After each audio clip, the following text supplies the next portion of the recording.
Okay. Clearly, this man needs no introduction, but I'm going to give him one anyway. If one were to ask who the greatest American rock and roll band of all time is, that short list of answers would undoubtedly include the Talking Heads, would it not?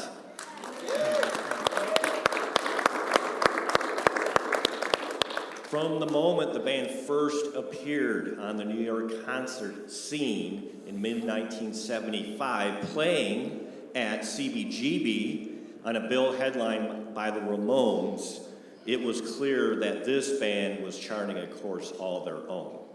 From post-punk to funk, and with their own unique way of looking at the world through their songwriting, the band left behind a treasure trove of recognizable songs that we all love, from Psycho Killer to Once in a Lifetime to Burning Down the House, just to name a few.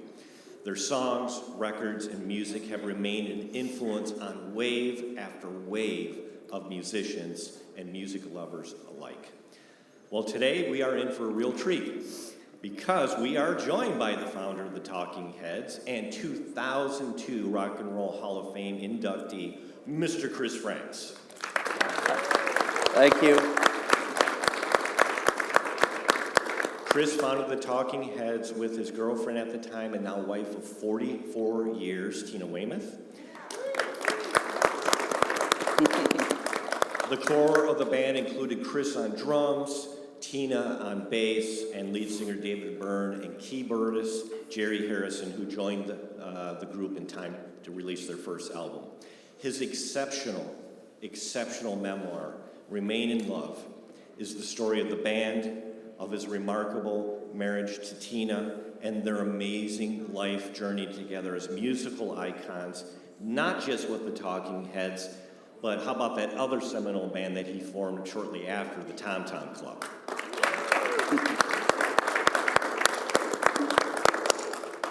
Chris is going to be joined in conversation today by Steve Constanzo, the general manager at WPKN 89.5 on your FM dial, the greatest radio station in the state of Connecticut. Steve's been the general manager there since 2013, and today's interview and conversation is being simulcast on the radio. So how cool is that? So I'm going to hand over the podium to Steve and Chris. Enjoy. Great, thank you. But thanks a lot. Special thanks to Bill Harmer and Brandon Toller and Jennifer Bangser as well, and Dave Schwartz, who's doing the recording up there and helping with some of the logistics. I'm Steve Costanzo. I'm the general manager. WPKN is a nonprofit, non-commercial community radio station. We've been broadcasting freeform music, public affairs, news, community talk for about 60 years. We produce concerts and films as well. We are now based in downtown Bridgeport, and we broadcast in the Connecticut counties of Fairfield, New Haven, Litchfield, as well as Suffolk County in New York, the North Fork, and the South Fork on Long Island. And this past summer, the New Yorker paid WPKN a great tribute. That's right. We have to talk about this one. They wrote an article on the station and about our move to downtown Bridgeport. The headline was, WPKN, to be honest, is the greatest radio station in the world. Now, who am I to, go against the fact-checking prowess of the New Yorker? So, and we have a documentary film coming out under the same title, of course, this summer. Now, it's a real privilege for me to be sitting here because, I'm a huge fan, and obviously you are all huge fans as well, and I had a long intro as well, but I think Bill did it very nicely. Thank you, Bill, for saving a little time there. He's also one of our programmers, our volunteer programmers. That's right. He does a show the last Friday of every month called Chris Frantz, the Talking Head. So I would suggest, any of you could tune in, and he does a great show. What I'd like to do is, I had an intro with some of the, but I will say a couple things, so Talking Heads recorded 8 studio albums, just to give some perspective here. 8 studio albums, 2 live albums. They released 31 singles, multiple music videos. They were awarded they were inducted into the Rock and Roll Hall of Fame in 2002, and then just last Sunday, officially got your Grammy Lifetime Achievement Award. So I think we can have a round of applause. Let's start off with the writing of your memoir, Remain in Love. I read it in hardcover when it first came out, loved it. Have many of you read the book as well? Good. Nice to see that. Great storytelling, amazing attention to detail. I also just listened to it, since I was doing this, as an audiobook. All 15 hours, which were thoroughly enjoyable, I have to say. Thank you.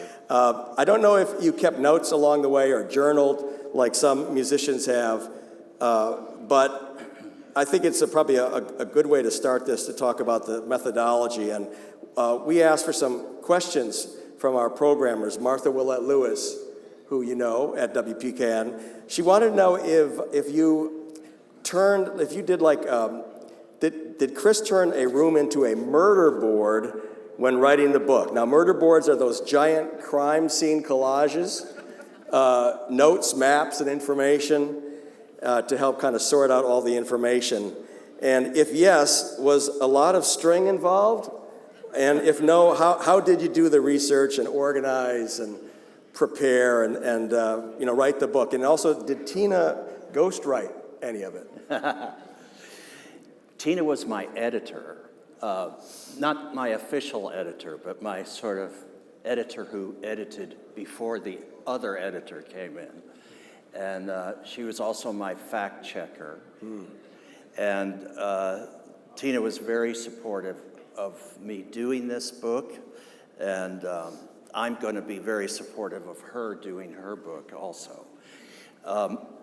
I went to an agent. I have a very nice manager, and he said, Chris, you've got to get an agent. First step is you get an agent. So I said, okay. And he said, we're going to start with ICM in New York. And I hit it off with this guy very well. Sloan Harris is his name. And when I walked into his office, he had a giant painting by Dr. Seuss, like an oil painting. He represents the Dr. Seuss estate. And this particular painting was the rape of the Sabine women as painted by Dr. Seuss. And I thought, I think I've come to the right place. And he said to me, Chris, first thing you got to do is an outline. Then you got to do a précis, and then we want to see 3 chapters. And so that's how I began. And I didn't have journals.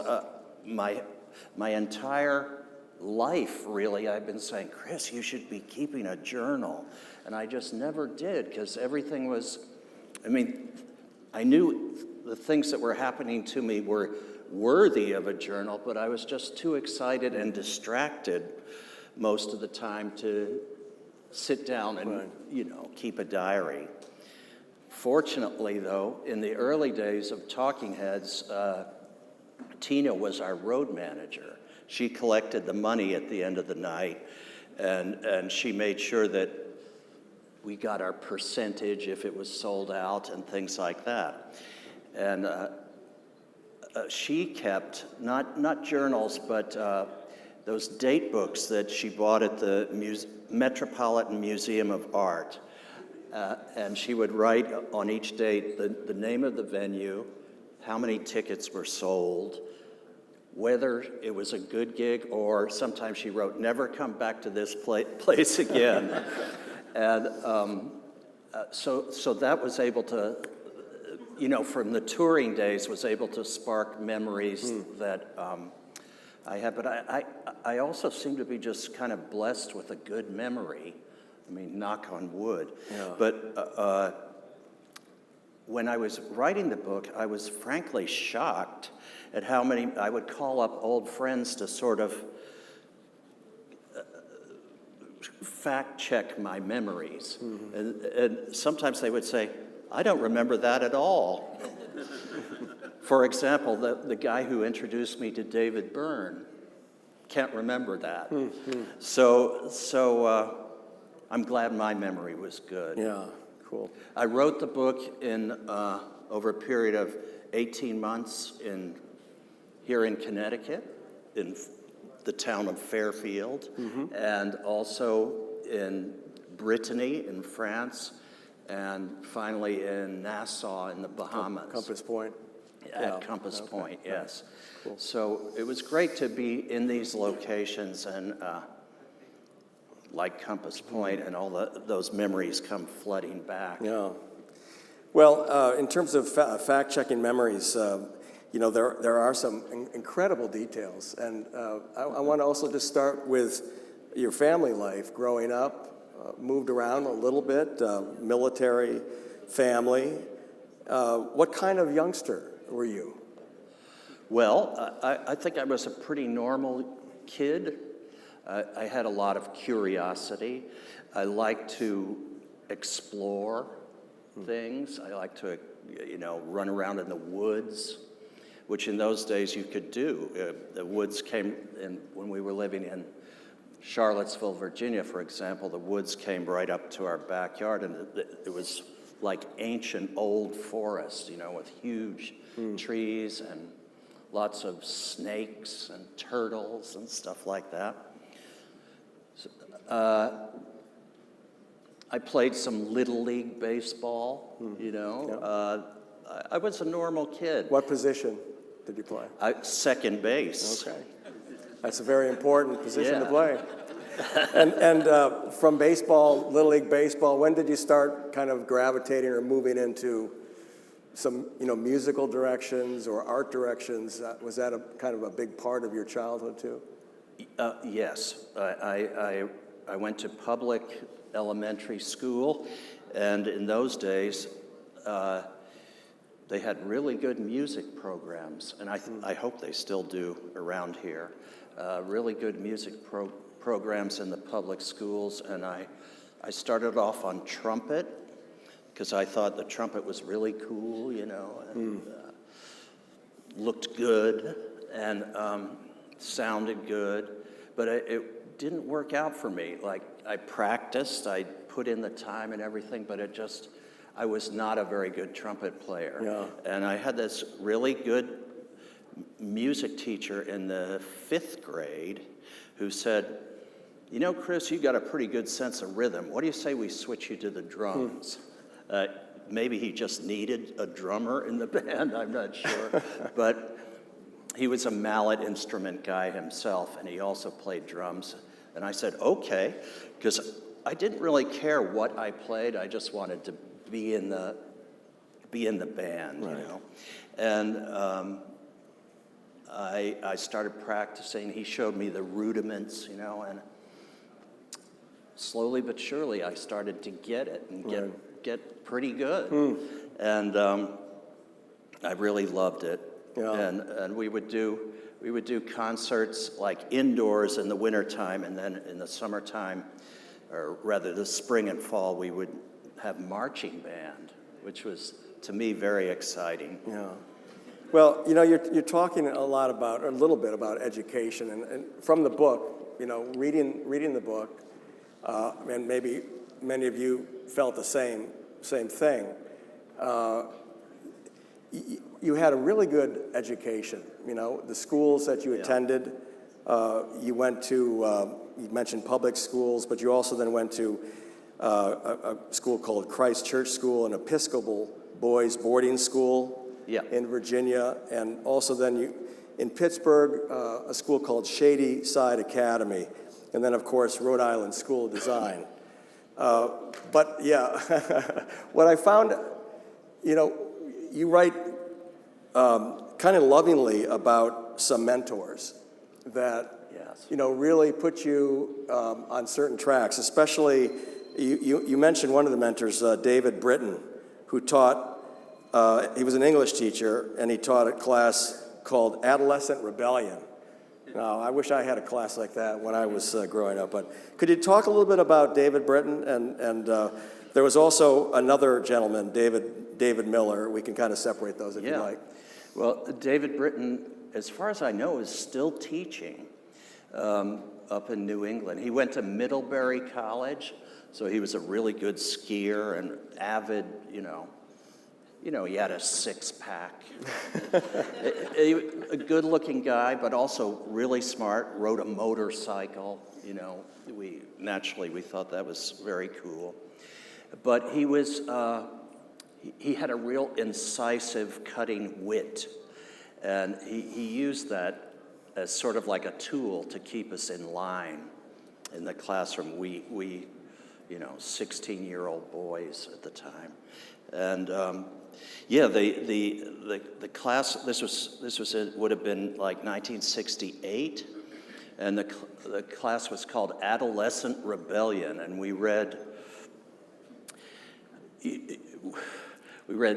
started off with The Catcher in the Rye, and then we moved on to James Baldwin, and we read one book that had a profound effect on me. Was called The Outsider by Colin Wilson, and I highly recommend it.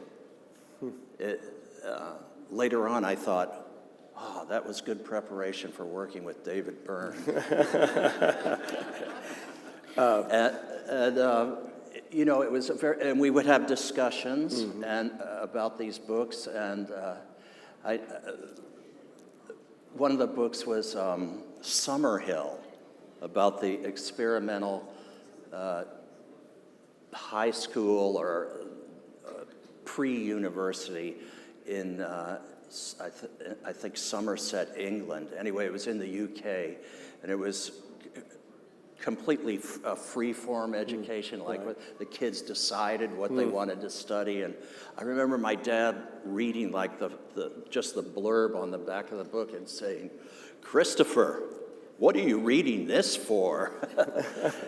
But it was mind expanding. This was the 60s, and that particular course was really informative and really helped me, and I think also my other classmates, to see life beyond our own kind of comfortable community. And thank you. And back in Pittsburgh, then you were at Shady Side Academy, and you had an art teacher that seemed to be really impactful, David Miller. He also not only inspired you, but I think he kind of brought you on a path towards RISD. Yes, guy named David Miller. He lives up near Albany. He taught at what's the woman's? It used to be a woman's Saratoga. What's the Skidmore? Yes, thank you. He taught at painting at Skidmore after he left the boys' prep school I went to. And I went to visit him, and he's alive and well and painting beautifully, I must say. And he just kind of really turned me on. He taught a class called Studio Art. And he taught us about contemporary artists that I didn't know about at the time. I mean, I knew about Andy Warhol, but I didn't know about Lichtenstein and Willem de Kooning and, all the great American painters and European painters, but particularly American that were contemporaries at the time. Robert Rauschenberg. I'd never heard of Robert Rauschenberg until I took that course. And he kind of gave you a little bit of that push, writing some very powerful letters of recommendation to Rhode Island School of Design. And your father, I guess, was a little skeptical until... My mother was especially skeptical, and my father also. David Miller said, "Chris, I think you should go to the Rhode Island School of Design." I said, "Oh, I would love that.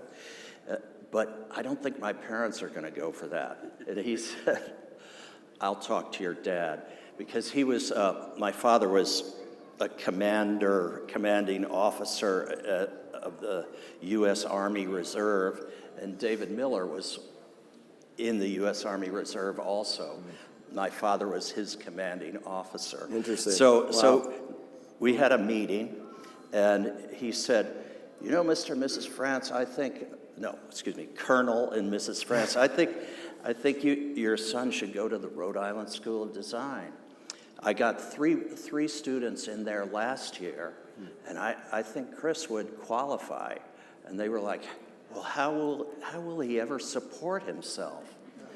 And David Miller said, you'd be surprised. Artists find ways of supporting themselves. And he said, you know, RISD, as they call it, is not only a fine art school, it's the Harvard of art schools. There we go. And my father had gone to Harvard Law School, and so he was like, oh, it's the Harvard of art schools. And then he drove me up. We did the interview. We toured the school. I said, yeah, this is the place for me, Dad.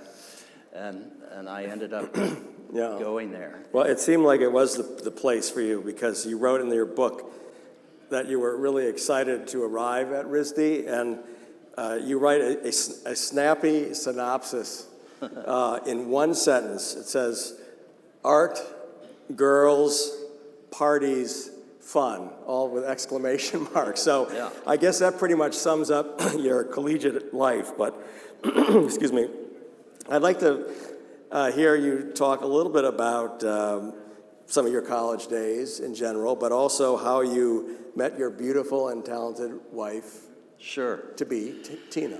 Yeah. Well, you know, when I first got to RISD, I thought, oh, am I going to be able to cut it? Because everybody in the school is like the best artist at their high school, you know, and these people are, I think everybody else was also thinking the same thing, all the other students. But I got along fine, and the freshman year, everybody takes the same courses. It's known as the Freshman Foundation, and it's drawing, two-dimensional design, three-dimensional design, and art history. That's it. And everybody does the same thing. And I particularly loved the figure drawing, because I never worked with nude models before. We had a really great-looking woman model for one of my classes. She would have this robe on, you know, and she'd walk out and stand on the pedestal and then just drop the robe. And every young man, and some of the women too in the class, would be like, oh. And so I particularly loved that aspect of the freshman year.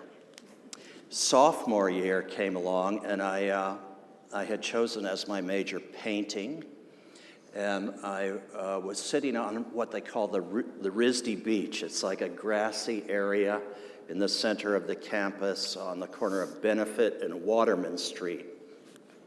And all the kids sit there in between classes and gossip and, you know, drink coffee or smoke pot or whatever. And I was sitting there speaking to a friend of mine, and all of a sudden I saw this girl coming down Benefit Street that I hadn't seen before.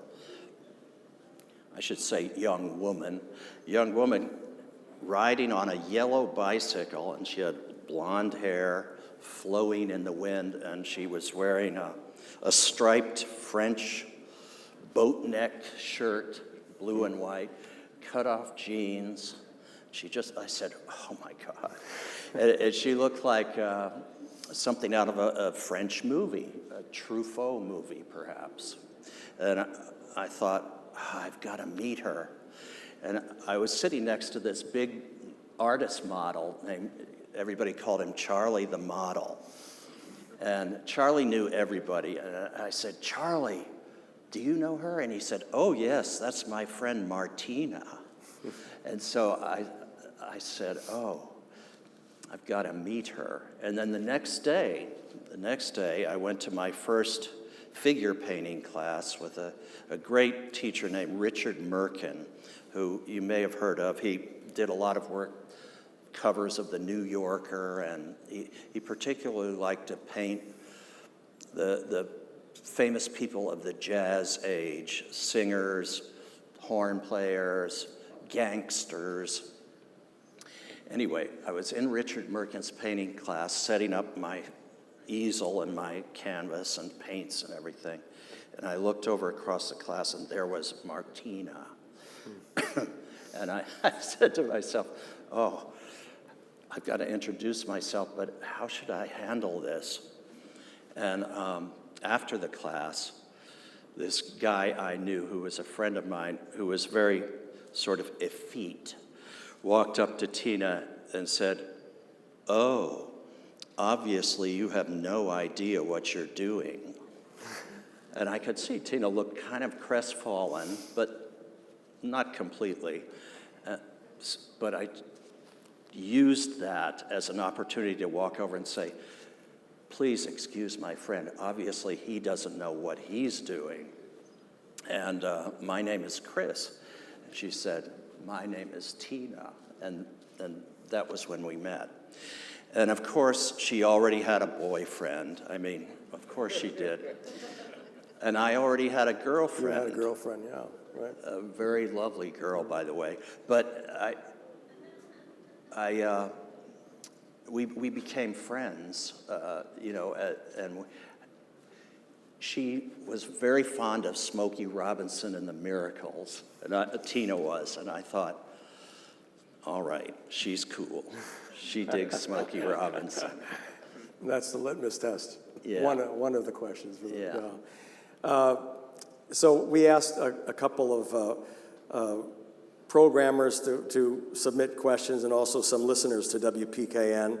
Again, I want to welcome everyone that's tuned in on WPKN streaming anywhere in the world right now, 89.5 FM. But Tom, one of our listeners in Monroe, Connecticut, wanted to know about, you had mentioned that Gene Krupa was an early influence on you as a drummer. Yeah. And as part of some sort of maybe it was like your senior thesis, you had painted a very large portrait of him. And so Tom wanted to know, is there a photo of that online anywhere? I wish there were. I do have a photo of it, a slide. It's not online. But I gave it to Tina's brother, who had allowed us to live in his loft for many months. I gave it to him as a present. He liked the painting. But then when he moved to Paris to work with I.M. Pei on the Louvre, he was an architect. Somehow the painting disappeared. I don't know. He put his stuff in storage, and we never saw it again. The reason I named it was an abstract painting, color field type painting, and the reason I named it Gene Krupa was because as I was sort of putting the finishing touches on it, and I was listening to the radio, they said that Gene Krupa had died. And I had a great deal of respect for him, not only as a drummer, but also as a pretty great human being, I think. And so I named the painting Gene Krupa. Okay, cool. Well, let's talk a bit about the beginning of Talking Heads. I think we've got some of your youth out of the way and some of the school days, but let's talk a little bit about origin stories. And I'm sure that many of you here don't know all the details about how everybody came together in the band.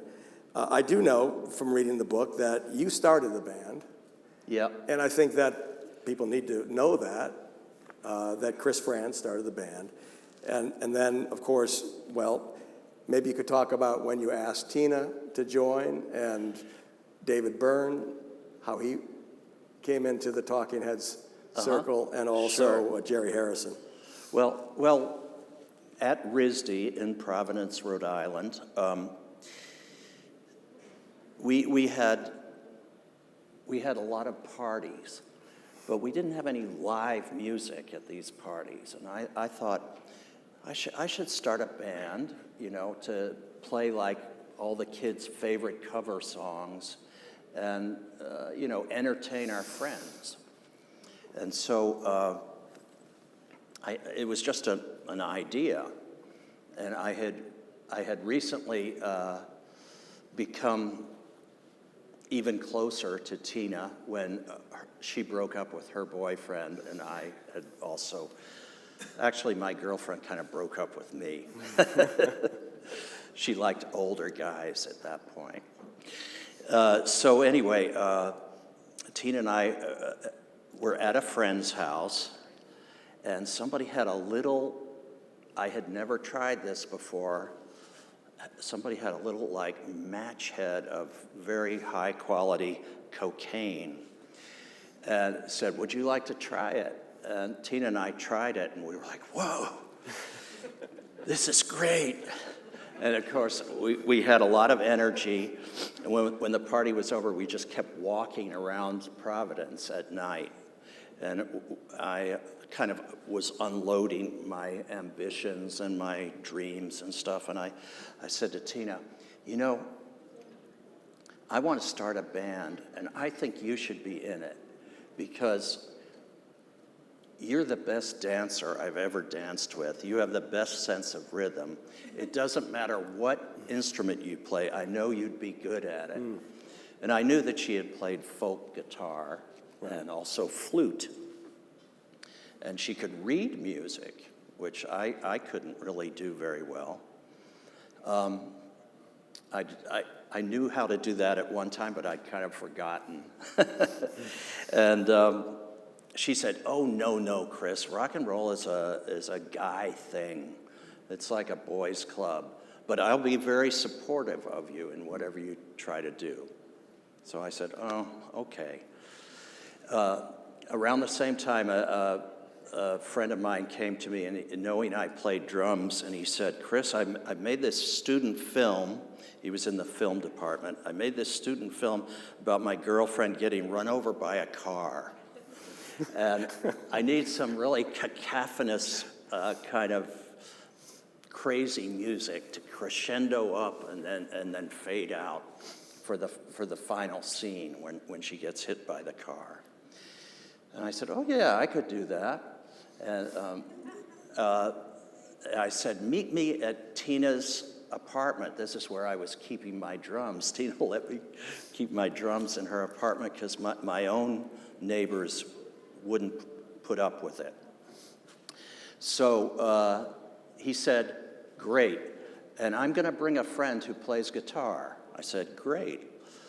And so at the appointed hour, on the appointed day, Mark came to Tina's apartment, which was a carriage house, and said, I'd like to introduce you to my friend who plays guitar. His name is David Byrne. And I said, great, hi, David. And we did that thing where we make a lot of cacophonous noise and crescendos up and then fades out. And I think we got it in one take, or at least Mark was happy with what we had done. He recorded it on his Nagra, you know. And after that, David said, you know, I can play other things than that type of noise. And I said, oh, cool. I was thinking of starting a band. Would you like to be in it? And he said, I guess so. And so we started a band called the Artistics. And we played at student parties, and once in a while we would play in the student tap room. And once we played outdoors in front of the RISD Museum on a beautiful spring day.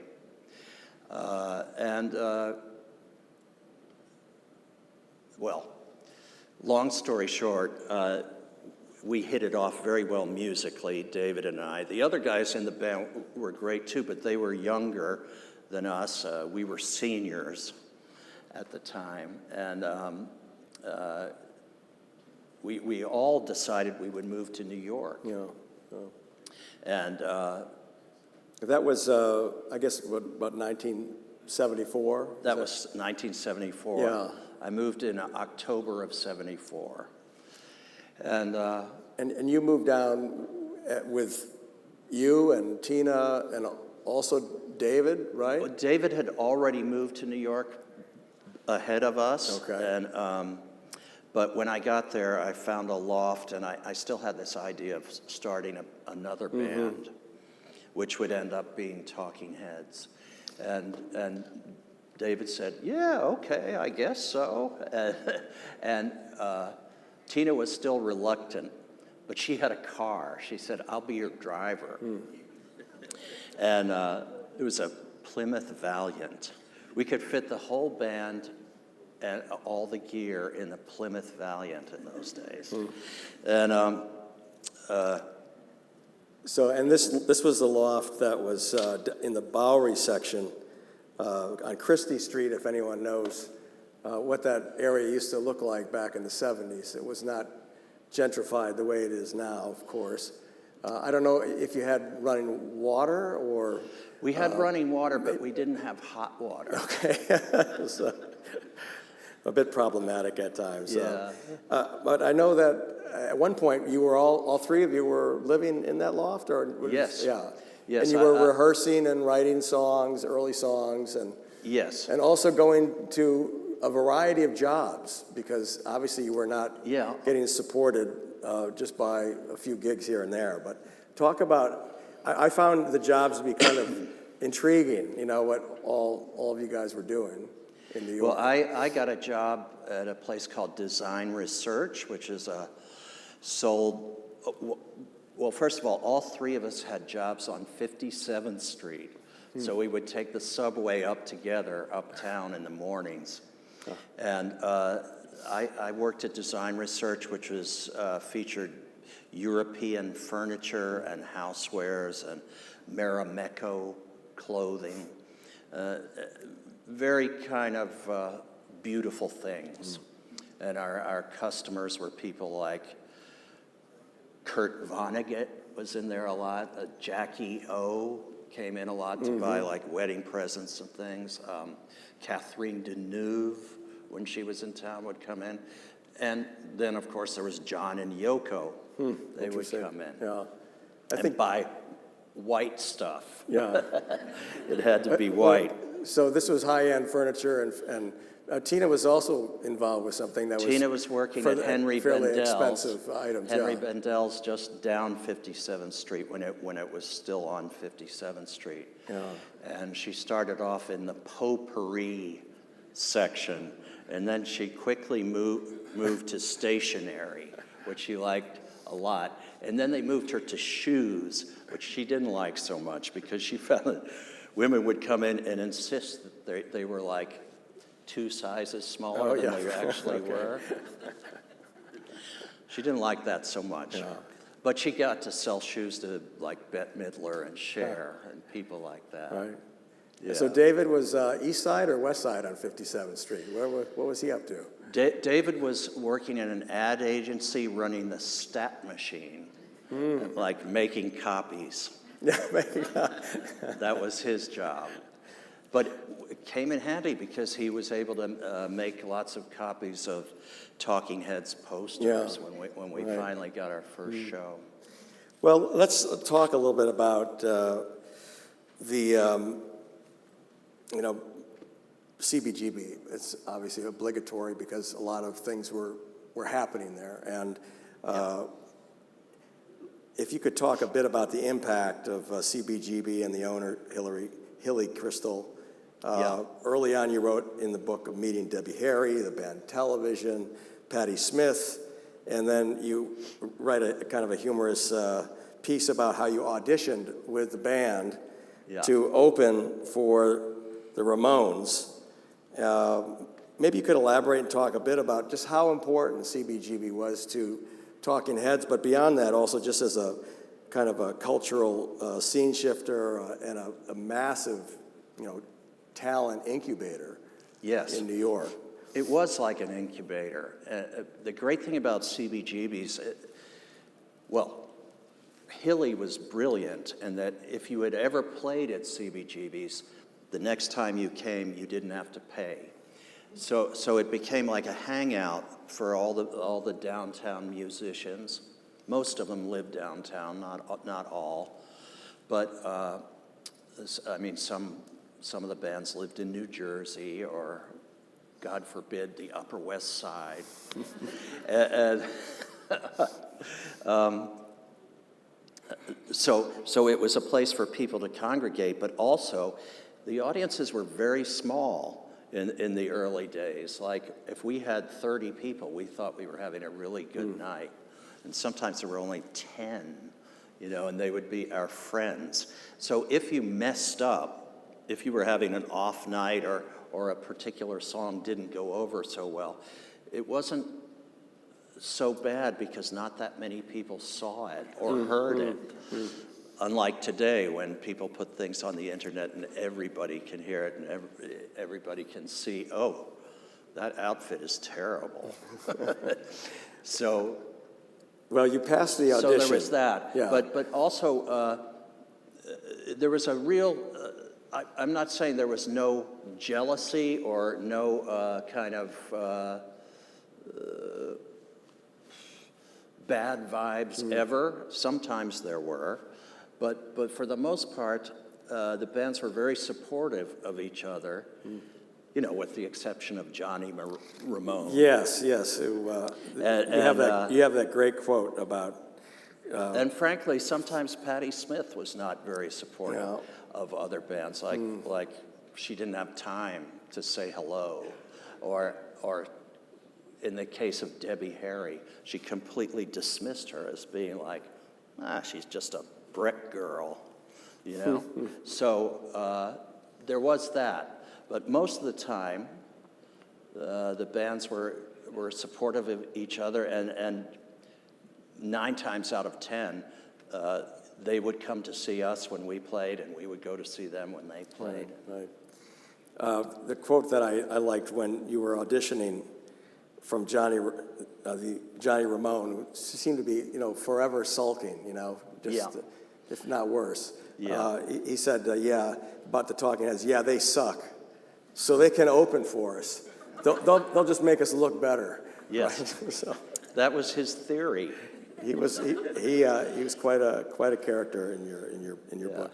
A couple of related questions that were posed by a few listeners on WPKN. One was, during your CBGB days, which bands did you think would definitely break through and make it big, like Talking Heads, but perhaps didn't? Were there any of those bands that just, you were a little surprised about? Yeah, there was a band called the Mumps, which featured Lance Loud, he was kind of famous from being in the TV show An American Family, which may have been the first reality TV show. And he came out of the closet on the show. And at this point, in 1974, he was working for Andy Warhol at Interview magazine. Lance was a very charismatic and kind of super high energy person, and he had an excellent band. The other guys in the Mumps, one of whom went on to work with the Lounge Lizards and the Klaus Nomi. I'm talking about a kid named Christian Hoffman, who lives in LA now, but he wrote those songs for Klaus Nomi that became kind of well known, and then of course Klaus ripped him off and didn't pay him. But I would say the Mumps springs to mind right away. Good. Well, we're running a little short on time, so we're going to try to fast forward a little bit, and I'm going to cut out some sections. But the first European tour with the Ramones, we have to talk about that. That was the spring of 1977. One of my favorite chapters in the book, laugh out loud, funny passages. I mean, there could not have been two bands that were sitting on the same bus that would be so diametrically, different from each other, like water and oil. Yeah. And so maybe, you were bouncing around Paris and Amsterdam and Brussels, and there's one. Maybe talk a little bit about some of the crazy stories with the Ramones. Maybe I like the Carbona story, but also Stonehenge comes to mind as well. Oh, well, yes. And just impressions of traveling with them. The Carbona story is we were actually in Marseille. We had this. It was like a Brigitte Bardot movie. We were in the old port of Marseille, and that's where our hotel was. And you could have bouillabaisse, and it was so great. And we did have bouillabaisse with Dee Dee Ramone. And afterwards, we went up to our hotel room, and the record company in Europe, Phonogram Records, which distributed Sire, had given us these little travel kits, touring kits, and it had like Fernet Branca and aspirin and Band-Aids and shaving cream, and one of the things that was in it was a little bottle of Carbona, which I was like, what's this? Dee Dee said, are you going to be using that Carbona? And I said, no, Dee Dee, you can have it. It's a spot remover. And then on the next Ramones album, there was a song called Carbona Not Glue.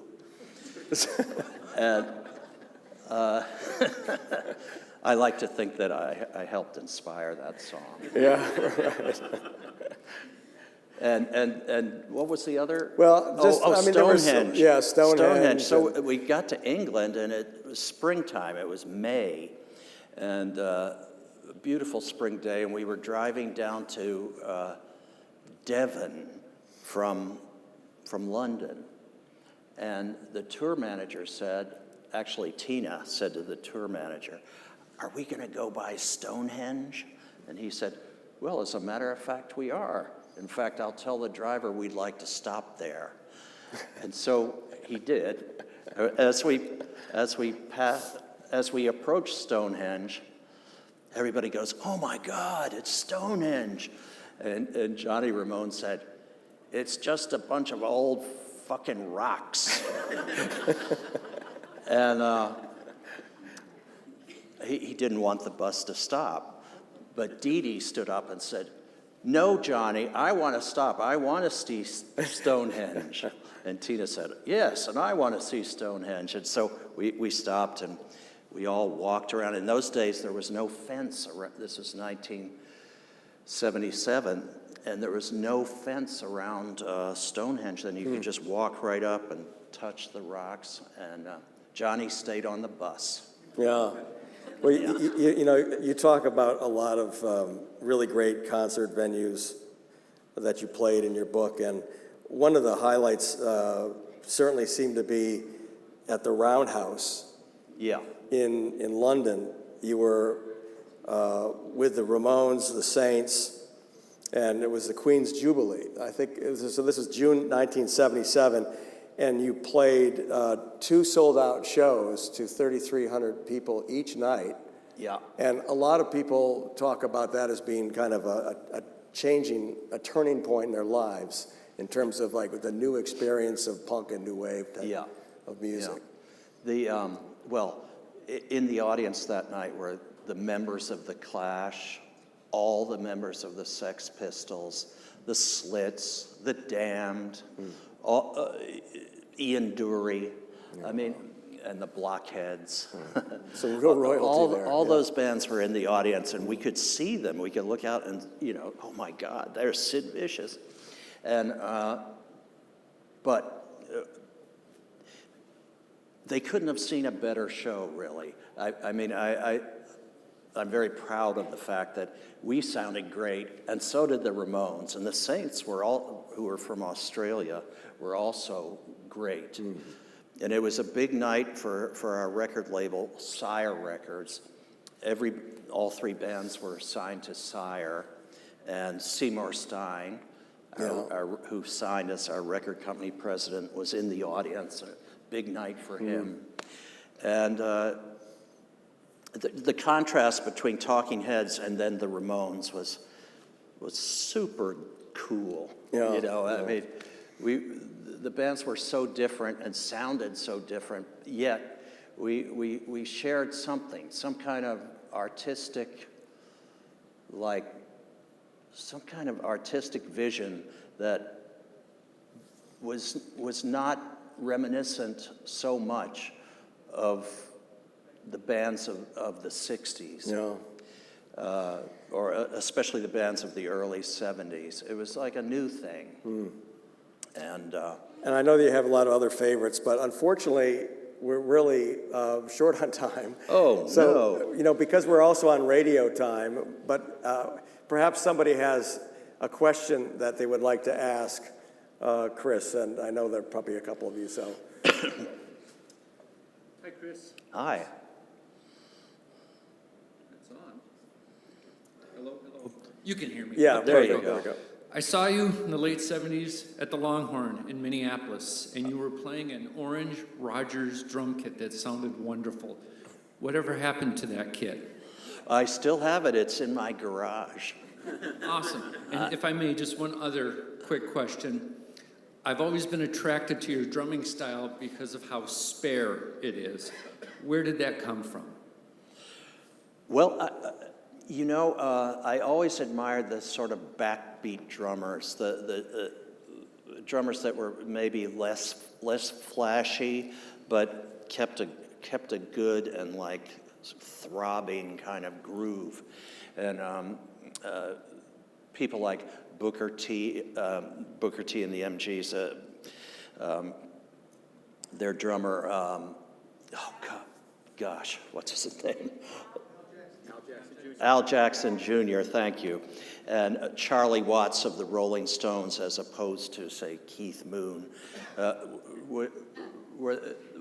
was how I felt when I played the drums, was that kind of minimal type of groove, but strong. And then I saw Tommy Ramone play, and Tommy Ramone wasn't even really a drummer. He was a guitar player, but he played drums because nobody else would. And he really pared it down to, like the minimal painters and sculptors at that time did, he pared everything down to its essence. And when I saw Tommy play like that, I thought, oh yeah, I can dig that. And so I stripped my own playing back even further at that point. I just want to announce that we're going to have to close the radio broadcast, and maybe we'll take a question after that. But thank you all listening online and here in the beautiful Westport Library for VersoFest. Thank you, Chris Frantz, for providing so much great music, and also to Tina Weymouth, his partner in life. Couldn't have done it without the two of them. Thank you, Steve. Thank you. Yeah. Thank you all. Yeah, we could probably ask a quick question. I know there's a quick turnaround. Is that correct? Yeah, so. Hi, Chris. We We'll can do all one more. agree that the Ramones were so seminal, and I suppose everybody has a theory, but why do you think they never made it big commercially or achieved, you know, the commercial status that their seminality, if that's even a word, deserved? I think if they were alive, I mean, God bless them, I think if they were alive today, they would be very successful. They would be headlining these Lollapalooza tours and